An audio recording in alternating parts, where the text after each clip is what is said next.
Welcome. आज जो lecture चल रहा है हमारा फिजिक्स के ऊपर अच्छे कुछ टॉपिक हम डिस्कस करेंगे। तो बहुत जल्दी में डिस्कस होना है, इसलिए पेन पेंसिल लेकर के बैठ जाएं, कॉपी लेकर के, और जल्दी लिखते भी रहें, क्योंकि बहुत स्पीड तेज़ रखनी पड़ेगी ज़्यादा चीज़ें समझाने के लिए, जल्दी से जल्दी। तो आप इसमें देखिए, सबसे पहला जो टॉपिक है हमारा बच्चों वो है दाब। दाब को कहते हैं pressure. Pressure is equal to होता है एफ अपॉन ए। सबसे पहले तो ये फॉर्मूला याद रख लो बच्चों, P is equal to F upon A. F का मतलब क्या है? फोर्स। फोर्स मतलब बल, ठीक है। और ए का मतलब है एरिया। एरिया मतलब आयत, वो क्षेत्रफल। तो P equal to F upon A जो है एक इंपॉर्टेंट फार्मूला होने वाला है। अगर इसकी यूनिट की बात करें बच्चों, तो इसकी यूनिट होती है न्यूटन और इसकी होती है मीटर स्क्वायर। तो ये हो गई न्यूटन पर मीटर स्क्वायर, ठीक है ना। न्यूटन मीटर स्क्वायर इसकी क्या हो गई बच्चों? यूनिट हो गई। अच्छा, ये यूनिट जो होती है इसके बारे में भी थोड़ी बहुत आपको पता होगी। यूनिट जो होती है 7 तो फंडामेंटल यूनिट होती हैं, एसआई की यूनिटें हैं ये। 2 इसमें जो होती हैं असिस्टेंट यूनिट होती हैं, और इसमें 19 क्या होती हैं? व्युत्पन्न या ड्राइव्ड यूनिट्स होती हैं। यूनिट मतलब मात्रक बच्चों। टोटल मिलाकर के यही यूनिट्स होती हैं। 7 जो होती है मैंने आप लोगों को बोली फंडामेंटल या सबसे पहली यूनिट्स होती हैं, जिसमें कि मीटर होता है लंबाई के लिए, मीटर होता है। सेकंड होता है टाइम के लिए, केजी होता है भार के लिए। इसी तरीके से कैंडेला होता है ज्योति तीव्रता के लिए। इसी तरीके से मोल होता है द्रव्यमान के लिए। और इलेक्ट्रिसिटी के लिए होता है एम्पियर। ए होता है इलेक्ट्रिसिटी के लिए। इसी तरीके से केल्विन के होता है टेम्परेचर के लिए। तो ये सारी की सारी यूनिटें बच्चों आपको याद रहनी चाहिए। और इसी तरीके से 2 असिस्टेंट यूनिट्स में स्टेरेडियन और रेडियन 2 तरीके की यूनिट्स हमारे काम आती है। तो इन यूनिटों को आपको याद रखना है। इसके अलावा आगे देखिए बच्चों, जैसे P equal to F upon A, तो सीधे इससे क्वेश्चन आ जाता है कि कील को ठोकना जो है किस तरीके का एग्जाम्पल है। तो कील को किस सिरे से ठोका जाता है? जो नुकीला सिरा होता है बच्चों। ऐसा नहीं कि जो मोटा सिरा होता है उससे नहीं ठोकते, जो नुकीला सिरा होता है केवल हमेशा उसी से ठोके जाता है, क्योंकि वहाँ पे क्षेत्रफल सबसे कम होगा और फोर्स उस कारण सबसे ज़्यादा लगेगा। तो इसलिए ये P equal to F upon A वाले फॉर्मूले से ही निकलता हुआ ये मामला है।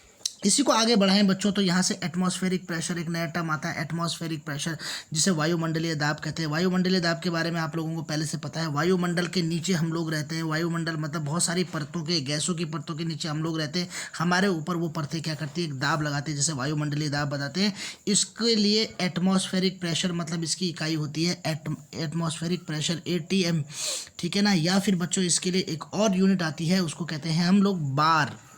बार जो है, बार जो यूनिट आती है, ये एक बार बराबर होता है 760 mmHg। याद रखने वाली बात है, 760 mmHg मतलब पारे के भार के 760 मिलीमीटर के बराबर जो होता है, ये वायुमंडलीय दाब का भार होता है। मतलब एक एटमॉस्फेरिक प्रेशर 760 mg पारे को डिस्प्लेस कर सकता है।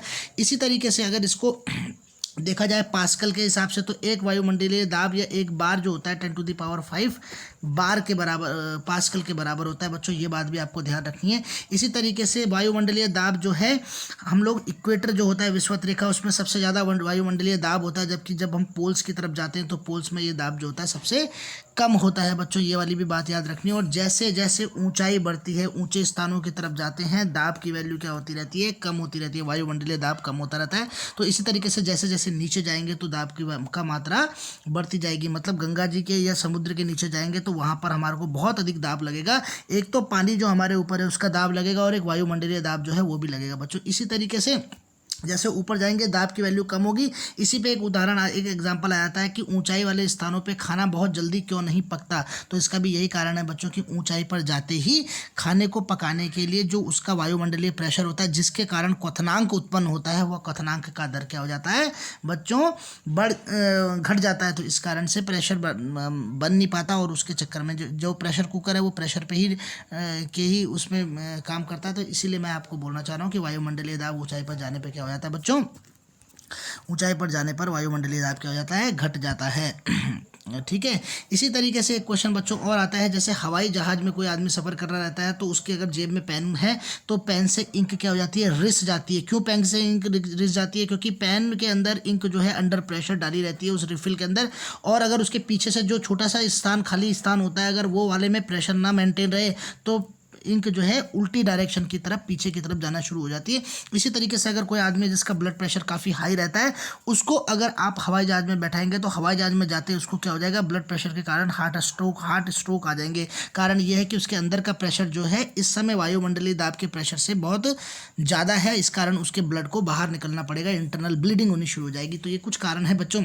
बार दाब को नापने के लिए एक मशीन का यूज़ करते हैं, बैरोमीटर कहते हैं उसको बच्चों, याद रखना बैरोमीटर। और क्वेश्चन पूछा जाता है बैरोमीटर के पारे का अचानक गिर जाना किस चीज़ का संकेत होता है? वो आंधी के आने का संकेत होता है। अगर ये हल्के हल्के गिरेगी तो बारिश के आने का, और बहुत हल्के हल्के बढ़ेगा तो इसका मतलब है कि आज दिन साफ रहने वाला है। ये भी क्वेश्चन पूछा जाने वाला क्वेश्चन है बच्चों। इसी तरीके से दाब के ऊपर दो नियम पूछे जाते हैं बच्चों। एक नियम पूछा जाता है पास्कल का नियम। पास्कल का नियम बच्चों बहुत इंपॉर्टेंट है, ये द्रव के ऊपर लगने वाले दाब के से रिलेटेड है। इसको नापने के लिए वेंचुरी मीटर एक मशीन आती है, वेंचुरी मीटर याद रखना ये आती है। बर्नौली की प्रमेय द्रव के प्रभाव से रिलेटेड है, बर्नौली की प्रमेय द्रव के प्रभाव से रिलेटेड है, तो इसको भी याद रखना बच्चों। और इसी तरीके से एक और क्वेश्चन पूछा जाता है डाल्टन के आंशिक दाब का नियम। डाल्टन के आंशिक दाब का नियम का उदाहरण कहाँ पे आता है बच्चों? जैसे ही अशुद्धि बढ़ने पर दाब जो हो जाता है, दाब का मान कम हो जाता है। जैसे बर्फ बनाने के लिए क्या करते हैं बच्चों? अशुद्धि डाल दी जाती है पानी में, मतलब नमक डाल दिया जाता है, इलेक्ट्रोलाइट डाल दिया जाता है, NaCl नमक का फॉर्मूला है बच्चों। ये सारी बातें याद रखना है। इसके बाद जो है नेक्स्ट चीज़ की तरफ हम जा रहे हैं, और नेक्स्ट टॉपिक है हमारा ऊर्जा। ऊर्जा मतलब एनर्जी, बहुत इंपॉर्टेंट टॉपिक है ऊर्जा, एनर्जी। एनर्जी की यूनिट होती है बच्चों जूल, इसकी SI यूनिट है जूल बच्चों, ठीक है। इसकी CGS पद्धति में जो यूनिट है वो है अर्ग, तो अर्ग भी इसकी यूनिट है, जूल भी इसकी यूनिट है, और इसी तरीके से कैलोरी भी बच्चों इसकी यूनिट है। 3 यूनिट्स आप लोगों को ध्यान रखनी है, कोई सी भी यूनिट पूछी जा सकती है। खैर ऊर्जा भी अलग अलग तरीके की होती है। एक ऊर्जा होती है काइनेटिक एनर्जी या गतिज ऊर्जा, मतलब गति के कारण जो ऊर्जा उत्पन्न होती है उसको याद रखना है हाफ mv² वाले फॉर्मूले से, मतलब KI = हाफ mv²। फॉर्मूला आपको जरूर याद होगा बच्चों, मगर इसको ध्यान रखना इसका उपयोग कहाँ पे होता है। जैसे फॉर एग्जाम्पल गतिज ऊर्जा का उदाहरण क्या होता है? जैसे बहता हुआ पानी, अगर कोई पानी बह रहा है बच्चों और उसके ऊपर आपने कोई बोट रख दी या कोई लकड़ी का गट्टर रख दिया तो वो भी बहने लग जाएगा। तो उसको बहाने के लिए वो ऊर्जा कौन सी आई? वो ये गतिज ऊर्जा थी जो पानी के बहने के कारण उत्पन्न हुई। इसी तरीके से अगर कोई गोली जाएगी और किसी आदमी को हिट करेगी तो वो मरेगा क्यों? क्योंकि उसके अंदर ये ऊर्जा प्रवेश कर गई जिसने कि इसको फाड़ दिया।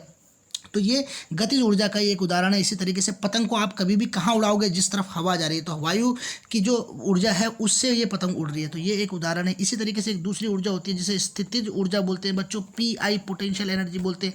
PI = mgh, फॉर्मूला याद रखना है आपको, mgh मतलब हाइट्स के बढ़ने पर और घटने पर दोनों ही केसेस में ये ऊर्जा जो है बढ़ेगी, याद रखना।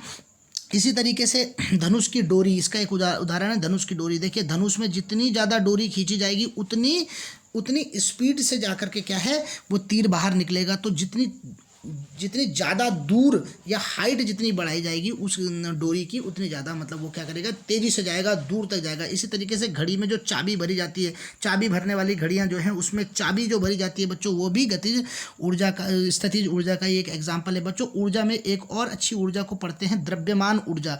द्रव्यमान ऊर्जा मतलब मास एनर्जी। मास एनर्जी एक बहुत इंपॉर्टेंट थ्योरम के से ड्राइव होती है बच्चों, E= इसको बोलते हैं mc²।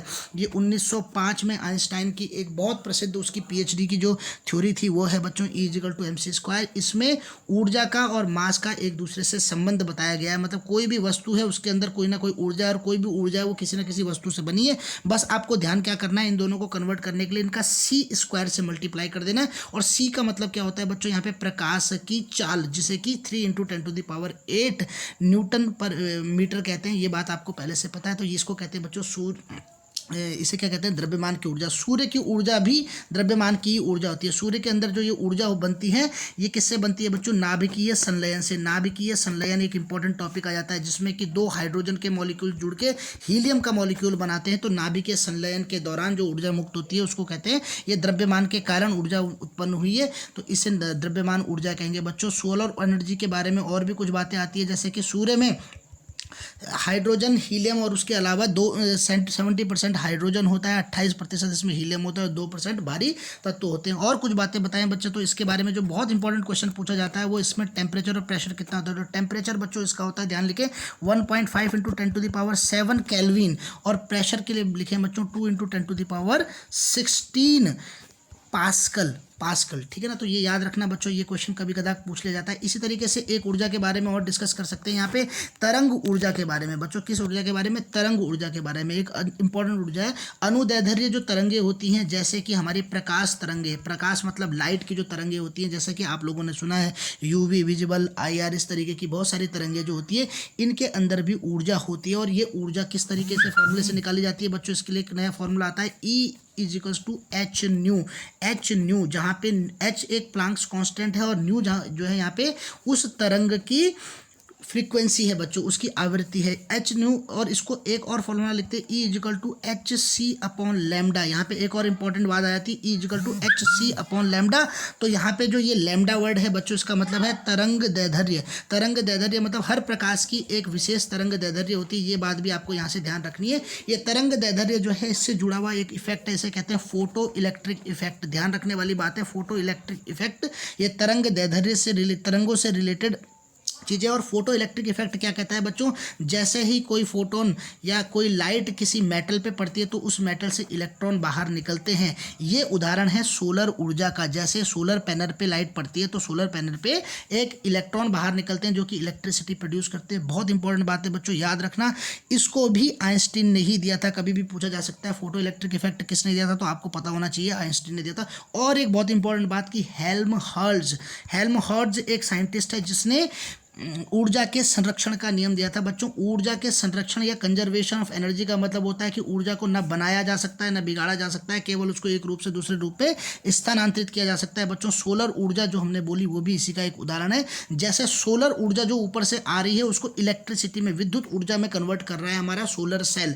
इसी तरीके से एक हमारा घड़ी में लगने वाला सेल होता है बच्चों, याद रखना। घड़ी में लगने वाला जो सेल होता है वो क्या करता है, वो अपने अंदर केमिकल एनर्जी को क्या करता है, विद्युत ऊर्जा में चेंज करता है। उसके अंदर केमिकल से एनर्जी बनती है और वो विद्युत ऊर्जा में चेंज होती है। इसी तरीके से बहुत सारे क्वेश्चन आते हैं जिनमें से जो मोस्ट इंपॉर्टेंट चीज़ आएगी वो ये आएगी कि बल्ब, फैन, हीटर या गीजर किस तरीके की ऊर्जा का संरक्षण करते हैं। तो इसमें बच्चों क्या होता है, लाइट से ये बल्ब या वो सारी चीज़ें, लाइट मतलब विद्युत ऊर्जा से ये लोग क्या करते हैं बच्चों, ऊष्मीय ऊर्जा में परिवर्तन करते हैं। ऊष्मीय ऊर्जा, या फिर मान लेते हैं अगर आप बल्ब की बात करें तो बल्ब में क्या बनती है, हीट बनती है या फिर उसमें बनती है लाइट। तो प्रकाशीय ऊर्जा में भी वो परिवर्तित करते हैं। इसी तरीके से दूसरा क्वेश्चन आ सकता है आपके पास, सितार। बहुत इंपॉर्टेंट क्वेश्चन है, सितार किस तरीके से परिवर्तन करता है। तो सितार बच्चों जो है वो यांत्रिक ऊर्जा को ध्वनि ऊर्जा में परिवर्तित करता है। बहुत इंपॉर्टेंट बात है, यांत्रिक ऊर्जा को ध्वनि ऊर्जा में परिवर्तित करता है। और आपसे पूछा जा सकता है कोयले का जलना किस तरीके का परिवर्तन है। तो कोयले के जलने में क्या होता है, वो जो रासायनिक घटक है उसके जलने के कारण क्या होता है, ऊष्मीय ऊर्जा प्राप्त होती है।